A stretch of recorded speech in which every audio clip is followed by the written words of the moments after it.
Hello students, today we are back to basics and we are trying to understand one of the most important things in life to understand the value of love, empathy, emotion and sympathy.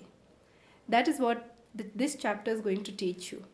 The chapter is titled A House is Not a Home. How come a house is not a home? What's the difference? Oh, you've been taught that difference over these many years. You also had a chapter in class 3, A House, a Home. So what's the difference? The difference is that a house is made of brick and mortar. It may not have love and emotion in it. It may not have feelings in it. Okay? A house becomes home only when the people living in that house consider each other family and love each other unconditionally. Only then a house becomes a home, otherwise it's just brick and mortar. Otherwise, a shelter, a tin house, a house made of plastic, there are so many people who stay in such shelters, but if they have emotion, attachment, if they love each other, even that small space can be their home. So we people associate ourselves with our houses, our belongings and the things that we have, but sometimes those things are not important. What is important is empathy, love and belongingness. So this child here, a teenage child, thinks his house and his belongings are important, but later on realizes what is important is emotions. What is important is belongingness. What is important is caring. So house is not a home, and home is where the heart is. Where your heart is happy, that place is your home. Okay. So this has been written by Zen Gaudiaso, and she is a contributing author of Chicken Soup for the Soul. I hope some of you must have read Chicken Soup for the Soul. It has got short stories, and those stories are mostly inspiring. They give you a different outlook of life. She's written a lot for Chicken Soup for the Teenage Soul, and she's also famous co-author of the book The Buddha Next Door. So you see, her writing is inspirational writing. She writes to give people new hope and new ideas in life. She has her own blog in which she writes about happiness. So she is a very bright writer who gives people new things to think about. Okay, now let's read the chapter. The story here revolves around Zan. Zan here is a boy, so it's not the author herself we are talking about. She's imagined a child named Zan, and his story is what we are going to read. He was sad as he got into a new high school. He did not have his old friends. So you see, Zan has just changed his school. So he's come to the high school now, and in his previous school, the junior school, he had lots of friends, but it's a new school. So how many of you do not like moving from place to place? Yes, it can be difficult many times. Maybe you don't make friends easy. So he is not happy changing his school. He had enjoyed being senior in junior school, but now he is junior in senior school.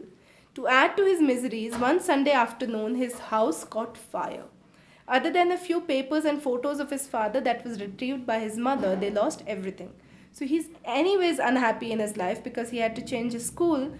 To top it all, his house caught fire. And when his house caught fire, he was sitting with his beloved cat in the house, and all of a sudden he saw smoke and they went running out. But what does he see? He sees that his mother runs back inside to get what? A few photographs of his father. He's already lost his father, and the only memory that his mother has of his father is those photographs. Zen had to leave the house without anything, no clothes, no belongings, only a pair of shoes. Imagine, so difficult, like you've lost everything that was yours. And also his beloved pet cat was missing. Now so many problems Zen is facing. He's changed his school, he's got no friends, he's lost his house, he's lost his belongings, and his beloved cat is missing. See, he must be depressed. He was depressed, and he did not want to attend school. He realized that he could not soak up in his sadness, and they had to rebuild their life. They needed new house, clothes, books, etc. They did not have any cash or credit cards or identity proofs, and they had to borrow some money from the grandparents. So he didn't want to go to school. because he was in the same set of clothes, the same, he didn't even have his bag or homework, everything was burnt. So he didn't want to go to school as well. But he realized that they will have to rebuild their life. So all the people in the school were strangers for him. But one day at school, what does he see? Zan was astonished to see a table full of things. Books, stationeries, clothes, and all these things were collected by his classmates. Those classmates, the ones he did not even consider his friends. So he says he was roaming around the school like a zombie because he'd lost everything and he was really depressed. But all of a sudden he sees that people showed empathy. They cared for him. They bothered for him. Without him asking for anything, all his classmates got together to get him those things that he may need because everything burnt. They were helping Zan. Zan was overwhelmed and he made friends. He was overwhelmed because people came up and showed real emotion and empathy to him and tried to help him through the trauma that he was facing. He came out of his depression and realized that life was beautiful. That is what one act of kindness from your side may change someone else's life. So that act of kindness from his friends changed Zan's life. Zan saw his house being rebuilt and felt that same was happening with his life too. So he thought just like his house was burnt, his life was also in shambles. But when his friends came to help him, he realized that his life was coming back on track. And also he could see that his house was being rebuilt. Then the same day he sees that a kind woman returned his cat which had run away because the cat was scared of the fire. Zan became full of life when he realized that life was not about material possessions but about love, affection and being with one's loved ones. So he realized the value of home, not house. Okay, so when he lost his house, he thought he'd lost everything in the world.